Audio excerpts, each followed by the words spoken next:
sa ating mga viewers, sa ating mga kasamahan, sa mapagpalang araw po, Vice Mayor Arnold Ercillas po. Nandito tayo sa Extreme Appliances, one-stop shop appliances daw, di ba? Kaya tama-tama po, nag-open sila ngayon, kasama po ang inyong likod.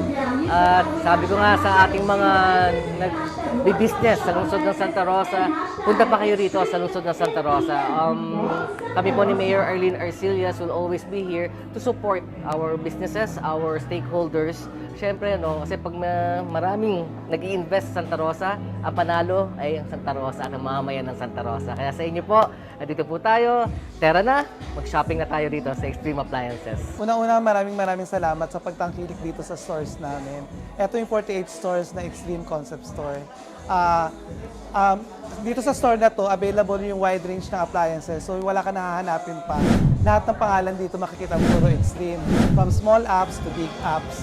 Sa aircon, ref, TV, para din sa mga blender and washing machine at sa mga microwave oven, kumpleto kami niyan. So pasok na po kayo dito.